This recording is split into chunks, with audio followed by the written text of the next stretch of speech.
கிறிஸ்துவுக்குள் பிரியமானவர்களே, இந்த நாளுக்கான மாலை நேரம் அண்ணா அப்போஸ்தலனாகிய பவுல் ரோமருக்கு எழுதின நிருபம் 10ஆம் அதிகாரம் 6வது வசனம். ரோமர் 10:6, ரோமன்ஸ் 10:6.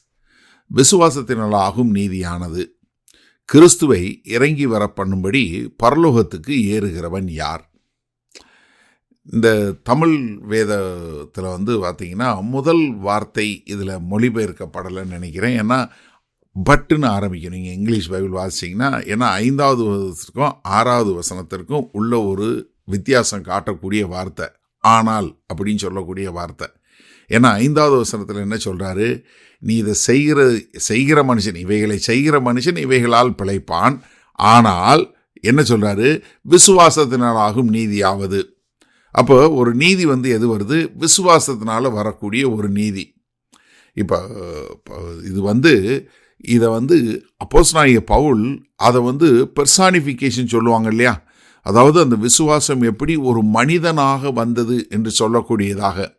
இப்போ பிரமாணம் ஒரு எழுத்து, ஆனால் விசுவாசம் என்பது எவ்வளவு வித்தியாசமானது என்பதை காட்டக்கூடியதாக. அதனால தான் விசுவாசத்தினாலாக நீதியானது என்ன, ஒரு மனுஷனை இறங்கி வரக்கூடியதாக, ஒரு மனுஷன் எங்கே பூமியிலிருந்து பூமிக்கு இறங்கி வரக்கூடியதாக சொல்லக்கூடியது. அப்போ என்ன, இறங்கி வர பண்ணும்படி பரலோகத்திற்கு ஏறினவன் யார்? என்ன பரலோகத்துக்கு ஏறுகிறவன் யார்? என்ன ஒரு உபாகம் 30வது அதிகாரத்தில் மோசே என்ன இது பண்ணார்? இந்த வார்த்தை உங்கள் பக்கத்தில் இருக்குது, நீங்கள் பரலோகத்துக்கு யார் ஏற முடியும், யார் இந்த காரியங்களை செய்ய முடியும்? என்ன காரணம்னா, கிறிஸ்து பரலோகத்திலிருந்து வந்துட்டார். ஏன்னா யோவான் 6வது அதிகாரம் 38வது வசனத்தில் அவர் தன்னுடைய காரியத்தை சொல்லும்போது என்ன, நான் பிதாவினுடைய சித்தத்தை செய்வதற்காகவே பரலோகத்திலிருந்து இறங்கி வந்தேன். அப்போ பரலோகத்திலிருந்து இறங்கி வந்தவன் அப்படின்னு சொல்லும்போது, இங்கே கிறிஸ்துவை இங்கே மேலிருந்து பரலோகத்திலிருந்து கீழே இறங்கி வரக்கூடிய அளவிற்கு பரலோகத்துக்கு ஏறக்கூடியவன் யார்? அப்போ என்ன, உங்களால் கிறிஸ்துவை கொண்டு வர முடியாது.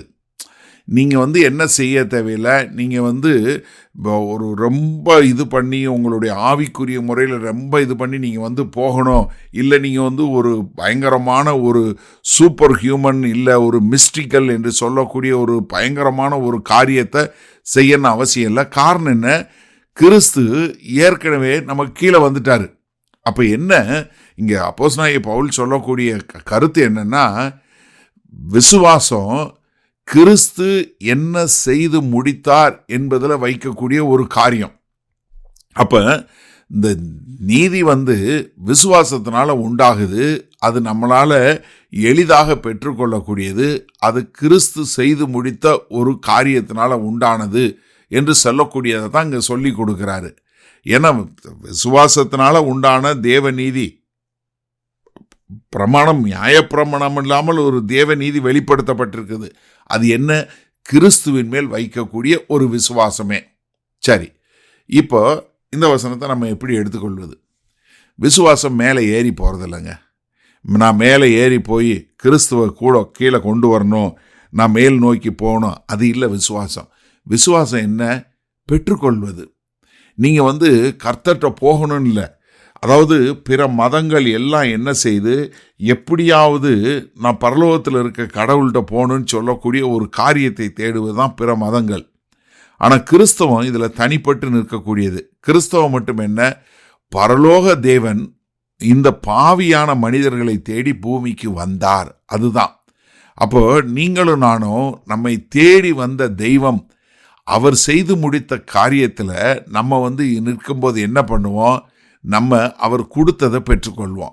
நம்ம என்ன பண்ண மாட்டோம் அப்படின்னா, நான் எதையாவது செய்து கர்த்தரை நான் பிரியப்படுத்தணும்னு செய்ய மாட்டோம். மாறாக கர்த்தர் இலவசமாய் கொடுக்கிற காரியங்களை நம்ம பெற்றுக்கொண்டு அவருக்கென்று வாழக்கூடிய மக்களாக மாறிடுவோம். அதனால தான் இங்கே சொல்லும்போது என்ன சொல்றாரு,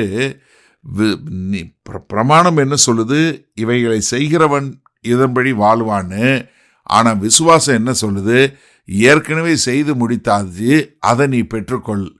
அப்போ என்னன்னா, உங்கள் மனசில் தோன்றக்கூடிய காரியங்கள், நீ எதையாவது செய்து நீ கர்த்தருக்கு முன்பாக நல்லவன் என்று உன்னை காட்ட வேண்டும் என்று சொல்லுகிற எல்லா விதமான எண்ணங்களையும் நீங்கள் நிராகரிக்க கற்றுக்கொள்ளுங்க.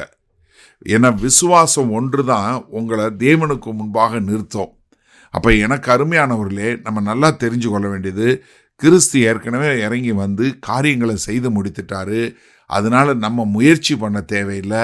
கர்த்தர் கொடுக்கறத பெற்றுக்கொள்வோம். அதனால தயவு செய்து நீங்கள் இப்படி கர்த்தருக்கு முன்பாக நான் உண்மையுள்ளவன் காட்டணுங்கிறத விட்டுவிட்டு அவர் கொடுக்குற தேவ நீதியை பெற்றுக்கொண்டு வாழ்வோமா?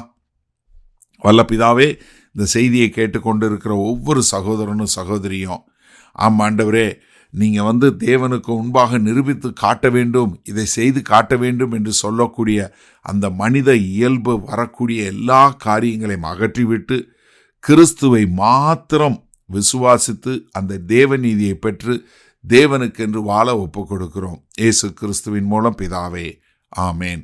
கர்த்தர் உங்களை ஆசீர்வதிப்பாராக. நாளை காலை தினசரி தியானத்தில் சந்திப்போம். Good night.